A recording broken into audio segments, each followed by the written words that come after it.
یہ جو تنظیموں میں اپنی سہولت کے اعتبار سے کام کو بڑھانے کے لیے اور اپنی ریچ کو بہتر کرنے کے لیے یہ تو سب ہوتا رہتا ہے.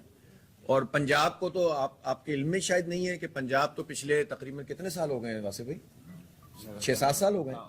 8 سال ہو گئے. 8 سال سے پنجاب جو ہے 3 حصوں میں تقسیم ہے اور اب کے پی کو ہم نے 4 یونٹس میں تقسیم کیا ہے اور اس کے لیے کوارڈینیشن کی کمیٹی بھی بنائی ہے کہ جو خیبر پختونخوا کے اوور آل ایشوز کے اوپر وہ کوارڈینیشن بھی کرے گی جو پولیٹیکل ایشوز ہوں گے.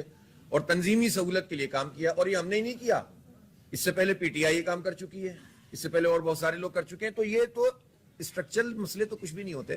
اصل چیز تو یہ ہوتی ہے کہ ڈیموکریسی ہے کہ نہیں ہے آپ کی پارٹی میں, انتخاب ہوتا ہے کہ نہیں ہوتا, امیر جماعت کا انتخاب ہوتا ہے, شورا کا انتخاب ہوتا ہے, ہر لیول پر ہوتا ہے, ذمہ داروں کا تقرر ہوتا ہے, 2 ٹرمز ہوتی ہیں, زیادہ تر 3 ٹرم اب ہو گئی ہیں تو اس کی پابندی زیادہ تر ہوتی ہے. تو ہمارا جماعت اسلامی کا نظام تو مکمل شورائی اور ڈیموکریٹک نظام ہے اور پاکستان کی واحد, اگر میں کہوں تمام جماعتوں میں چاہے وہ مذہبی ہوں یا سیاسی ہوں, اس میں واحد ڈیموکریٹک پارٹی اگر کوئی ہے جس میں خاندان کی بنیاد پر لوگ نہیں آتے, شخصیات کی بنیاد پر نہیں آتے اور جس میں تقرر صرف کر کے نامینیٹ کر کے سب کچھ نہیں چل رہا ہوتا, الحمدللہ جماعت اسلامی ڈیموکریٹک پارٹی ہے. اور ہم یہ سمجھتے ہیں کہ جو بھی ہم نے ری اسٹرکچرنگ کی ہے اس کے فوائد تو ہمیں ابھی سے نظر آنا شروع ہو گئے الحمدللہ.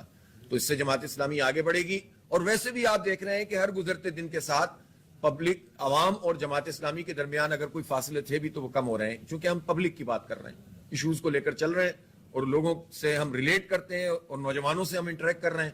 ہمارا بنو قابل پروگرام آپ نے دیکھا وہ کراچی سے شروع ہوا, پھر اس کے بعد آپ نے پشاور میں دیکھا یہاں پر بڑے پیمانے پر ہوا, پھر اب پنجاب میں, کل لاہور میں پرسوں بہت ہیوج ٹیسٹ ہوا ہے, اس کے بعد اب کیمپسز بنیں گے پورے خیبر پختونخوا میں. گراس روٹ لیول پر انشاءاللہ ہم نوجوان بچوں بچیوں کو ایجوکیشن دیں گے اور آئی ٹی کی فری ایجوکیشن دیں گے. تو ہم تو یہ سارے کام کر رہے ہیں, تو اللہ کا شکر ہے کہ جماعت اسلامی پیش رفت کر رہی ہے اور اس اسٹرکچرنگ سے اور زیادہ پیش رفت کرے گی. اشرف ڈار صاحب. میں چھوٹے چھوٹے دوست ہیں.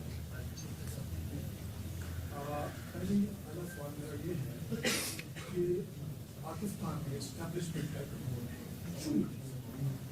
اور اسٹیبلشمنٹ جو چاہتی ہے وہ, جماعت اسلامی کی جو کوشش ہے, اسٹرگل ہے, پارلیمان کے ذریعے اقتدار میں آنا اور پھر ملک میں اسلامی شریعت کا نفاذ کرنا. صحیح. اس بات کو حد کرنا ہے کہ فارم 37 کے ذریعے ہم اپنے پسند کے لوگوں کو مسلط کر دیں گے. آپ نے کبھی گفتگو میں یہ بات کی؟ میں آپ سے یہ پوچھنا چاہتا ہوں کہ جماعت اسلامی اور اسٹیبلشمنٹ میں ہمیں فاصلے نہ رہے.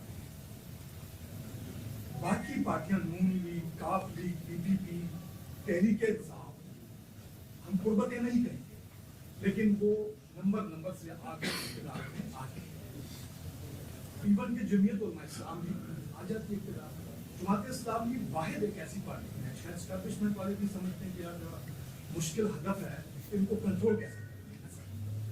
آپ مجھے یہ بتائیں سر کہ جب اسٹیبلشمنٹ کے ساتھ آپ کے فاصلے رہیں گے اور یہ سلسلہ جون تک تو رہے گا تو جماعت اسلامی کا آنے والا مستقبل کیا ہوگا؟ اب دوسرا چھوٹا مثال میں ذکر کر دو. آپ نے اپنی گفتگو میں فرمایا آر پی پی مافیا کی بات, اور پھر آپ نے یہ بھی کہا کہ انشاءاللہ عید کے بعد ہم تحریک بھی شروع کریے. بہت اچھی بات ہے سر. Khyber Pakhtunkhwa war against terrorism کے حوالے سے انتہائی متاثر. ہمارا بھی جی یہاں پہ بجلی کے پیسے, ہم بجلی پیدا کرتے ہیں اور ہمارے اربوں روپے وفاق کے, ہم بھی چاہتے ہیں ہمیں سستی بجلی ملے.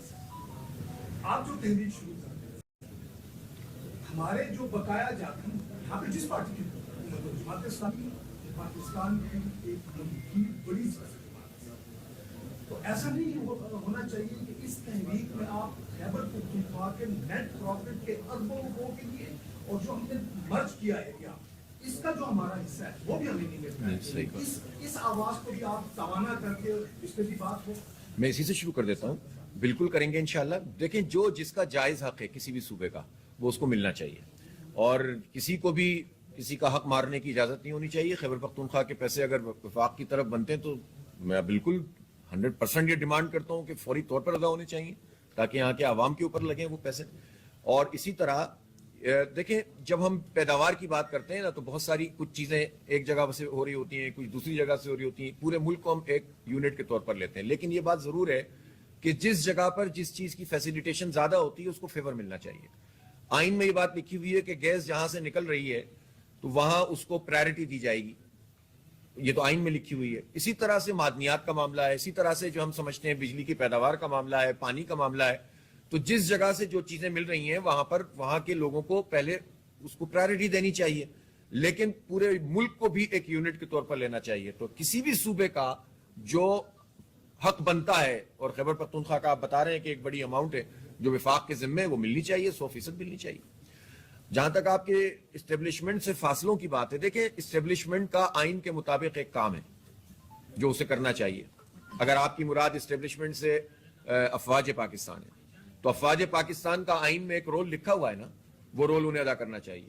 بیوروکریسی کے لیے لکھا ہوا ہے, پولیٹیشنز کے لیے لکھا ہوا ہے, ہر عدلیہ کے لیے لکھا ہوا ہے, مقننہ کے لیے لکھا ہوا ہے.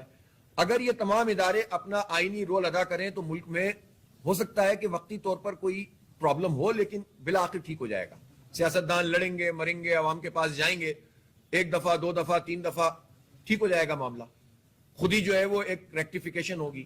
لیکن جب آپ سیاسی عمل کو ہی نہیں آگے بڑھنے دیں گے اور اپنے آئینی حدود سے تجاوز کر کے تمام چیزوں پر اختیارات حاصل کر لیں گے تو معاملات درست نہیں ہو سکتے. ہمارا کسی سے کوئی جھگڑا نہیں ہے, نہ پولیٹیشن سے نہ کسی اور فرد سے. پاکستان آرمی بھی پاکستان کی ہے, بیوروکریسی بھی پاکستان کی ہے. ہماری بات ایک اصولی بات ہے, جائز بات ہے, قانونی بات ہے, آئینی بات ہے کہ ہر ادارے کو اپنی آئینی حدود میں رہ کر کام کرنا چاہیے. اس لیے ہم یہ سمجھتے ہیں کہ عوامی رائے اور تائید ہی اصل چیز ہے. ہمیں جو ہماری شارٹ کمنگ ہے وہ یہ ہے کہ اب تک ہمیں انتخابی اعتبار سے بھی اس طرح کی پذیرائی لوگوں نے نہیں دی ہے.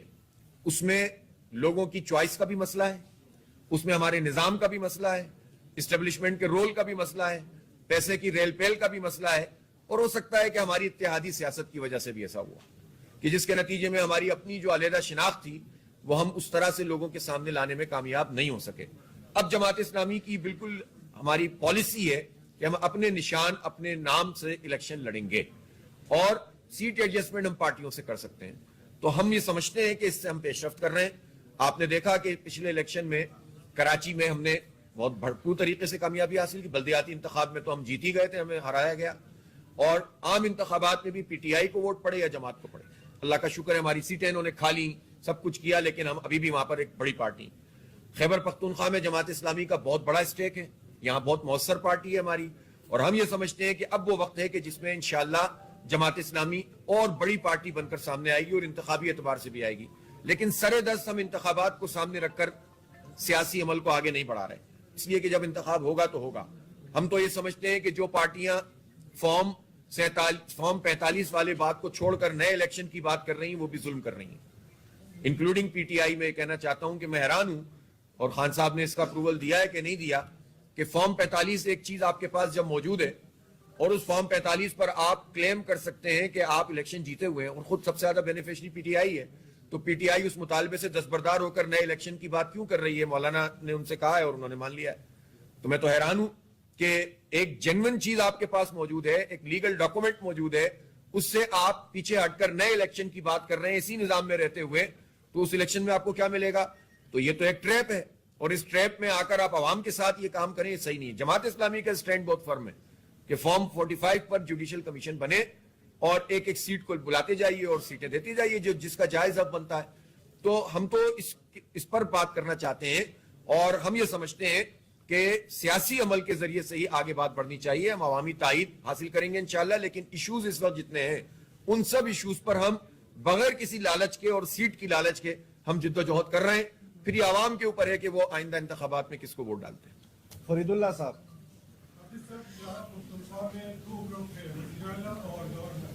وہ افغانستان کے ساتھ بات چیت کرنے کے لیے الگ الگ بنا رہے ہیں اور بھیج رہے ہیں, جماعت اسلامی کیا کردار ہے؟ میرا خیال ہے کہ اس میں یہ سیاسی پوائنٹ اسکورنگ کا ایشو نہیں ہے. اس پہ وفاق, صوبہ سب کو ایک پیج پہ آنا چاہیے. اور میں نے کہا نا کہ ابھی تازہ ترین واقعہ تھا, ایک چھوٹی سی بات تھی نا, چھوٹا سا مفاد کا, اور کہ انہوں نے اپنی تنخواہوں میں اضافے کے لیے اتفاق رائے پیدا کر لیا. تو اتنے بڑے مسئلے پر اتفاق رائے کیوں نہیں پیدا کر سکتے؟ تو وفاق کی بھی یہ ذمہ داری ہے اور صوبے کی بھی یہ ذمہ داری ہے کہ ساتھ بیٹھ جائیں اس مسئلے پر اور مشترکہ کوئی چیز کر لیں تو یہ پاکستان اور افغانستان اور یہاں کے عوام 25 کروڑ لوگوں کے لیے بہت اچھا ہوگا.